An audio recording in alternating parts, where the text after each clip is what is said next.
이 아침 우리에게 주시는 하나님의 말씀 시편 135편입니다.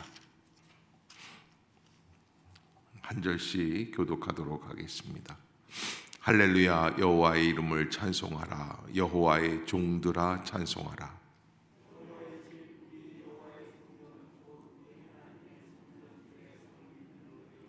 여호와를 찬송하라. 여호와는 선하시며 그의 이름이 아름다우니 그의 이름을 찬양하여라.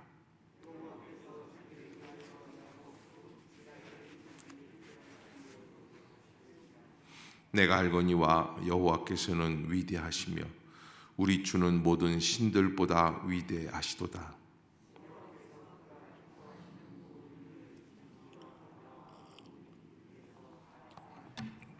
안개를 땅끝에서 일으키시며 비를 위하여 번개를 만드시며 바람을 그 곳간에서 내시는도다.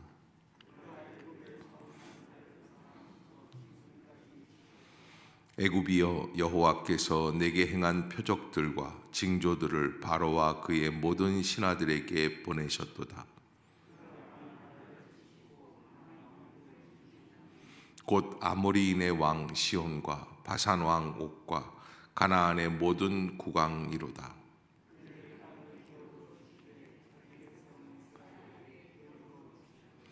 여호와여, 주의 이름이 영원하시니이다. 여호와여, 주를 기념함이 대대에 이르리이다.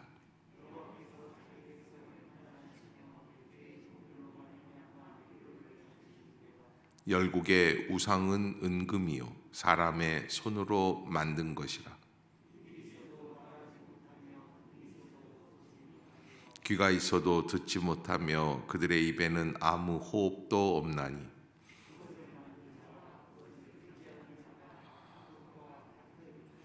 이스라엘 족속아, 여호와를 송축하라. 아론의 족속아, 여호와를 송축하라.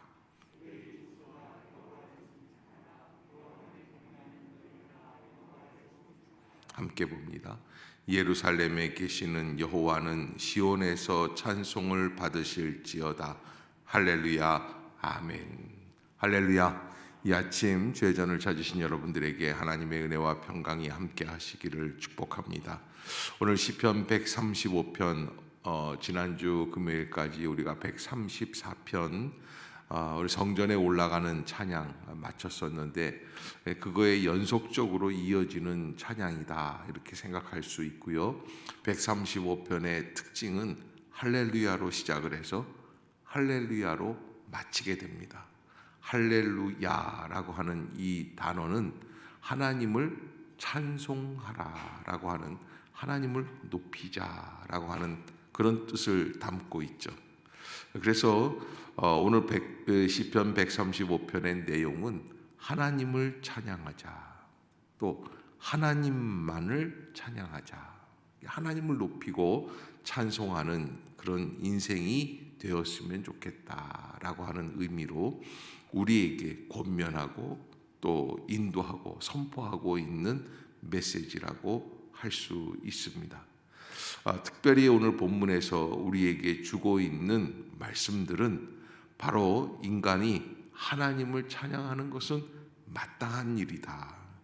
그래서 135편 3절을 보면 여호와를 찬송하라. 여호와는 선하시며 그의 이름이 아름다우니 그의 이름을 찬양하라. 그렇게 말씀을 하고 있어요. 선하시며 그의 이름이 아름다우니 그의 이름을 찬양하라 라고 하는 이 의미는 하나님께서는 우리 모든 인생을 인도해 주시고 붙들어 주시고 역사해 주시는 구원자이시기 때문에, 그래서 우리를 인도해 주시는 그 하나님을 찬양하는 것이 마땅하다라고 하는 것을 권면해 주고 계시는 것이죠. 오늘 이 시편 135편에서 우리가 하나님 앞에서 어떠한 것들을 생각해 봐야 할까? 첫 번째, 나는 하나님을 정말로 찬양하는 인생을 살고 있는가라고 하는 것을 한번 질문해 봐야지 돼요. 오늘 할렐루야, 여호와를 찬송하라. 여호와의 종들아 찬송하라. 이렇게 시작하고 있는 이 시편에서 우리에게 주고 있는 것이 나는 정말 하나님만을 찬양하고 있는가? 하나님을 진실되게 찬양하고 있는가? 이 15절 이후부터 나오는 하나의 메시지가 있는데 15절을 한번 읽어볼까요? 시작. 열국의 우상은 은금이요 사람의 손으로 만든 것이라. 뭐가 나와요? 우상에 대한 이야기가 나오게 되어 있어요. 근데 여러분, 사실 우리는 우상을 안 섬기는 줄로 믿고 살고 있어요. 그래서 예수님을 믿고 하나님만을 믿고 하나님만을 찬양하고 살아간다라고 우리는 생각하는데, 사실은 하나님을 섬긴다고 하면서도 우상을 숭배하는 그런 우상 숭배적인 신앙이 있다는 것을 우리가 기억해야지 된다는 거예요.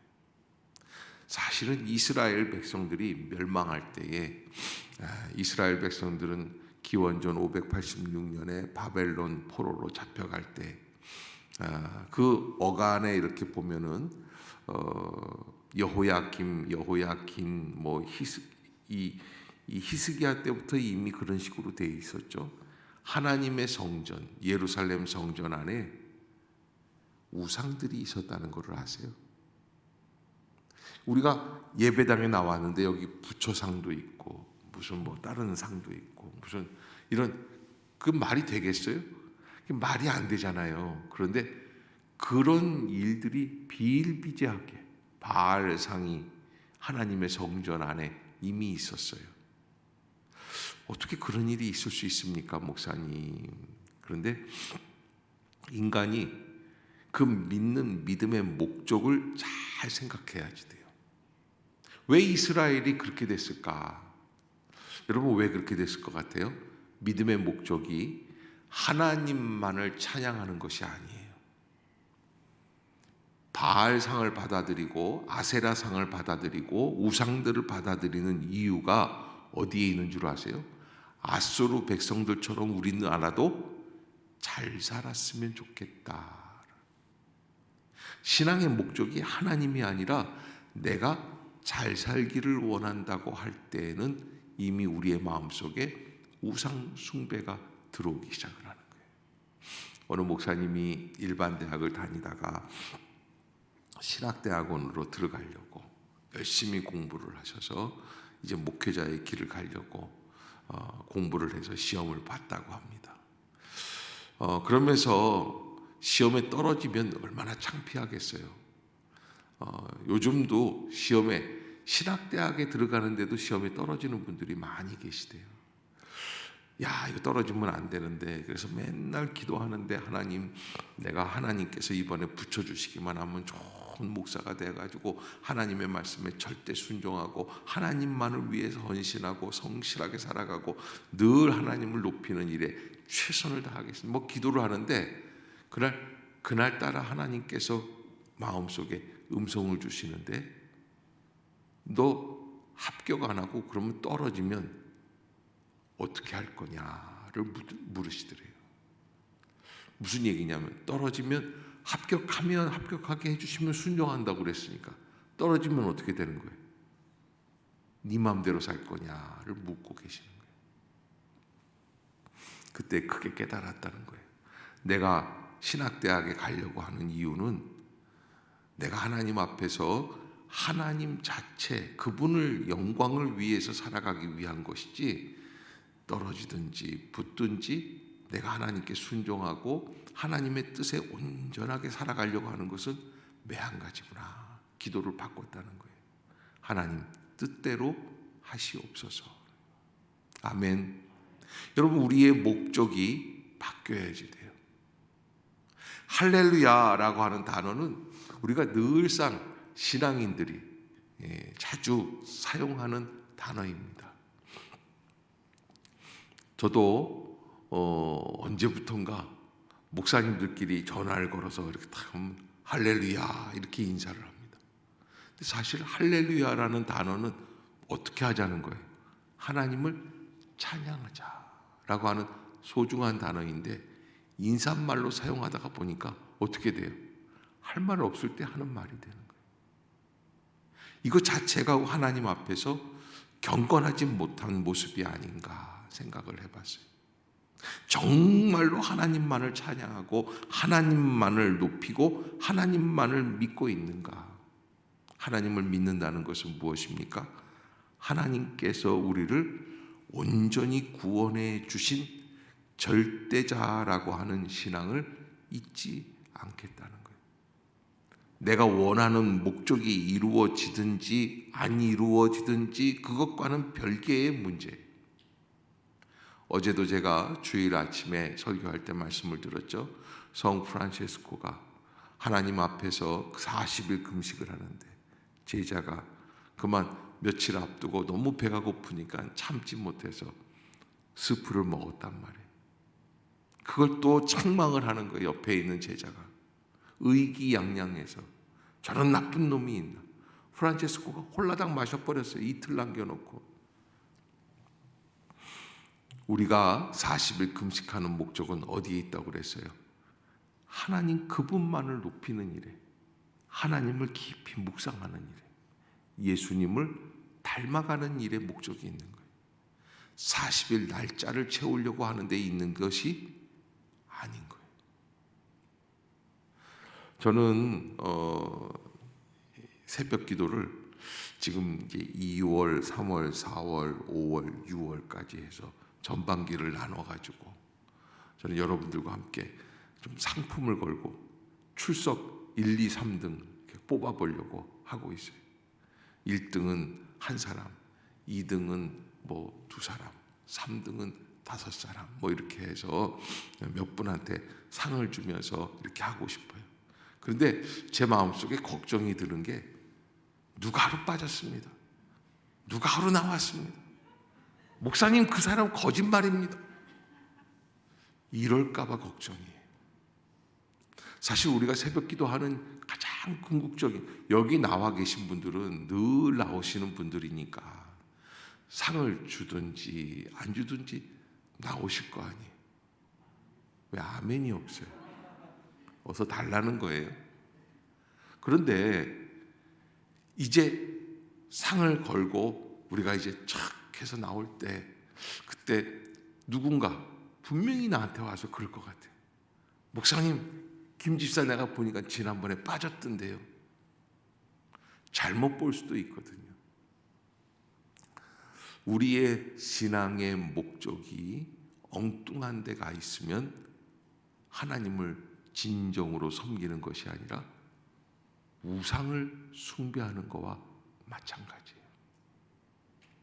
내 마음속에 있는 탐욕, 내 생각 속에 빠져서 내가 원하는 방식대로 자기 의를 드러내면서 자기가 원하는 대로 하고 싶은 것, 그것이 우상이라는 거예요. 하나님을 찬송하라는 것은 진정한 구원자 되신 하나님을 바르게 인식하라는 거예요. 그래서 오늘 본문에서는 우리에게 뭐라고 말씀을 하고 계시냐면 8절부터 이 14절까지 애굽에서부터 이스라엘 백성이 어떻게 나왔는가를 바르게 알아야지 된다는 거예요. 여러분, 이 애굽에서부터 하나님께서는 이스라엘 백성을 어떻게 인도해내셨습니까? 8절에 보면 그가 애굽에 처음 난 자를 사람부터 짐승까지 치셨도다. 그렇게 되어 있어요. 그 장자를 죽이시면서까지 이스라엘 백성을 구원해 내시기 위하여 하나님은 큰 역사를 이루신 하나님이시라는 거예요. 그러면서 애굽이여 여호와께서 내게 행한 표적들과 징조들을 바로와 그의 모든 신하들에게 보내셨도다. 그가 많은 나라를 치시고 강한 왕들을 죽이셨다. 가나안 7족속을 다 물리치고 이스라엘 백성들이 가나안 땅에 정착할 수 있도록 인도해 주셨다는 거예요. 다른 말로 말하면 여러분, 우리가 이렇게 예배당에 나와 예배를 드리고 있지만 우리 한 사람 한 사람이 예수 믿게 되고 내가 새벽 기도까지 하게 된 그 과정을 가만히 묵상해 보면 기적 중에 기적이에요. 은혜 중에 은혜죠. 내가 하는 게 아니에요. 여러분 각자 한 사람 한 사람 어떻게 하다가 보니까 행신 임마누엘 교회까지 왔지? 우리 중에 70%가 다른 교회에서 오신 분들이에요.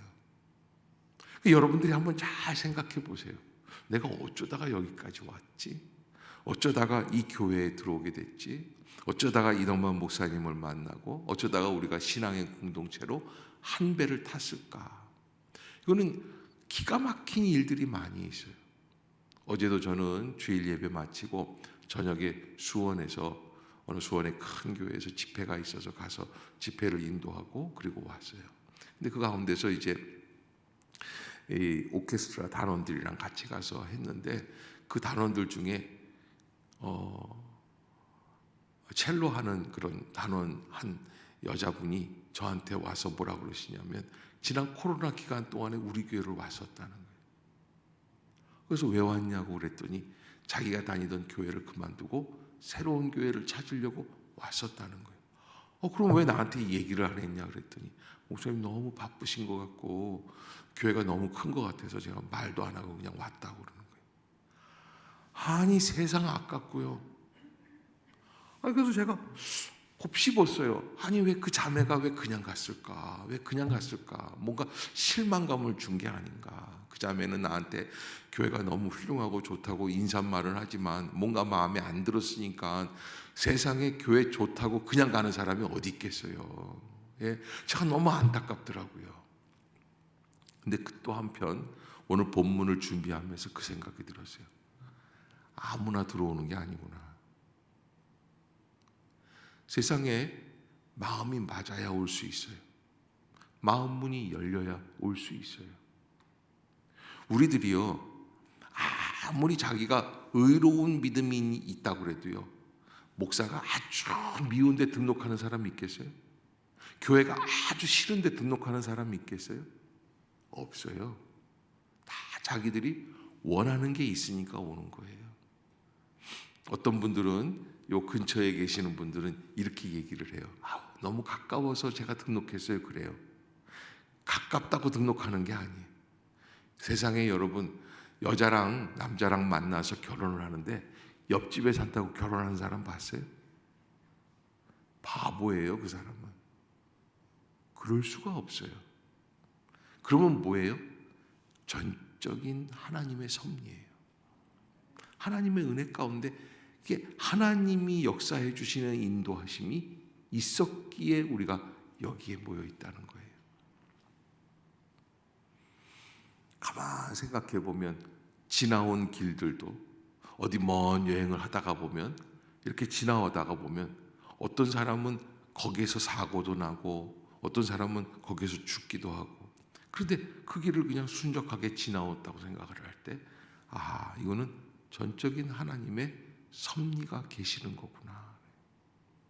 여러분 이스라엘 백성들이 분명히 알아야 될 게 자기들이 잘나서 애굽에서부터 독립을 해서 나온 게 아니라는 것을 얘기하는 거예요.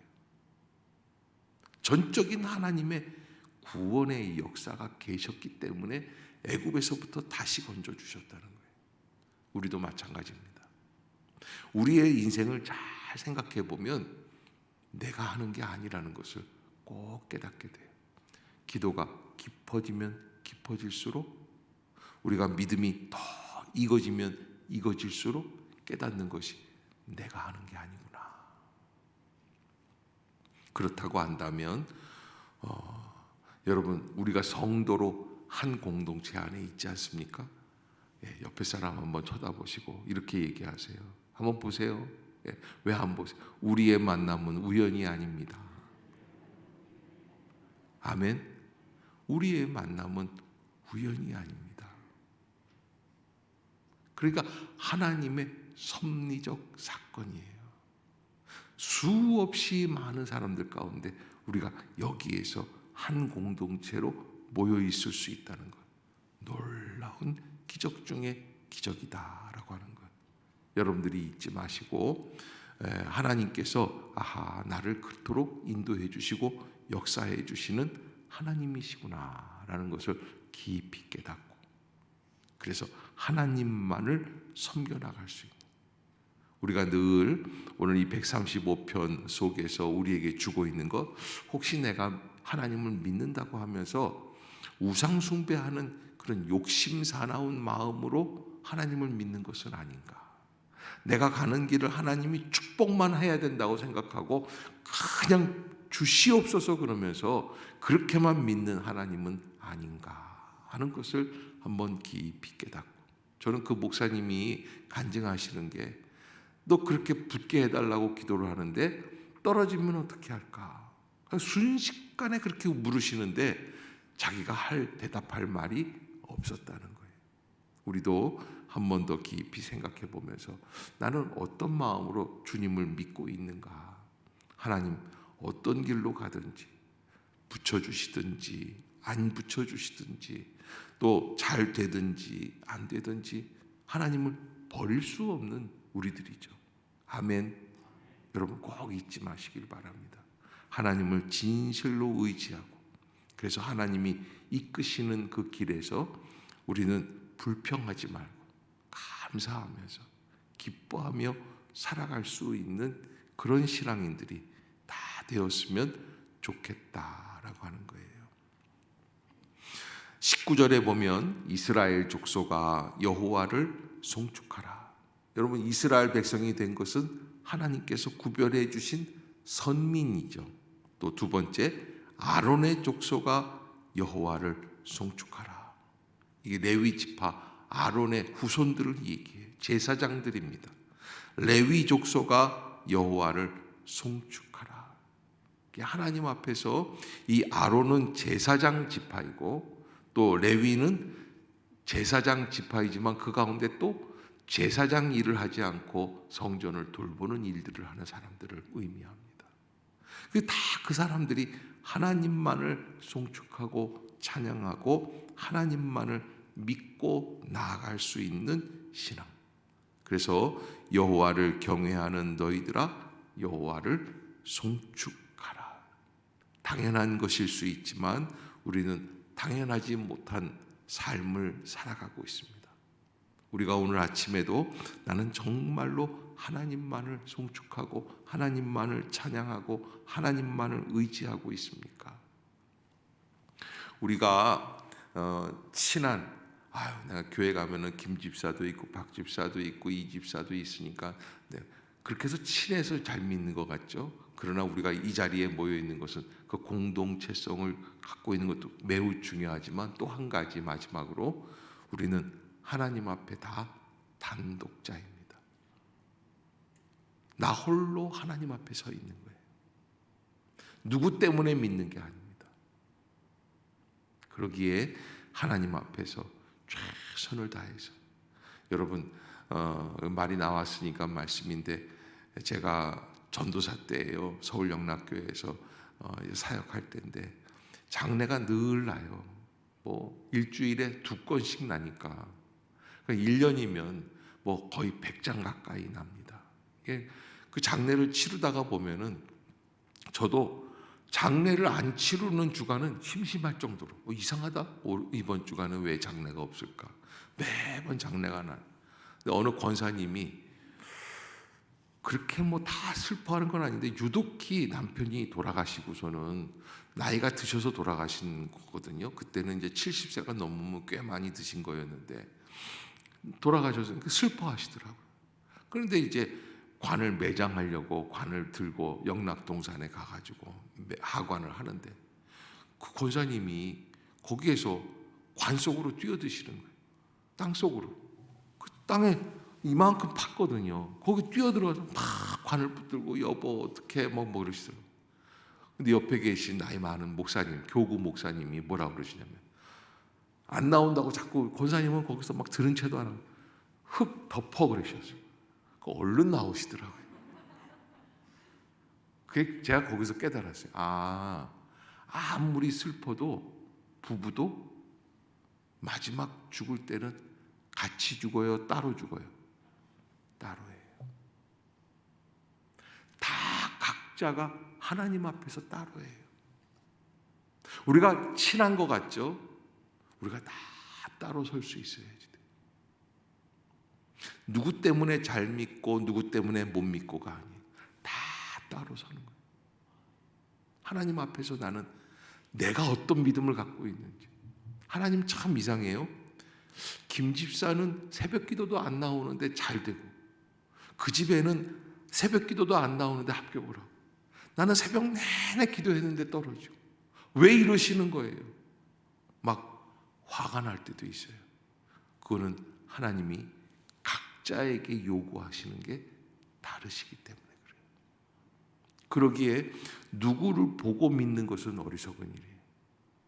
하나님을 믿는다는 것은 하나님께서 나를 어떻게 불러주셨는가, 나를 어떻게 인도해 주시는가 라고 하는 고백을 가지고, 여러분, 다른 사람들을 볼 게 아니라 우리가 하나님 앞에서 나 자신이 어떤 부르심을 받고 이 자리에 서 있습니까? 아멘. 오늘 아침에도 그 기도를 잘 깊이 드릴 수 있기를 바라요. 하나님, 내가 하나님 앞에서 어떤 부르심을 가지고 이 자리에 나와 있습니까? 주님이 나를 인도해 주실 줄로 믿습니다. 분명한 고백을 가지고. 어떤 어려움이 있습니까? 그 어려움이 있는 것 중에 그 어려움을 통해서 하나님을 더 깊이 깨닫고, 또 즐거움이 있습니까? 그 즐거움을 통해서 하나님을 기뻐하며 감사하며 찬양할 수 있는 그런 복되고 아름다운 인생이 될 수 있는 우리 모두가 되시기를 주의 이름으로 축복합니다. 기도하겠습니다.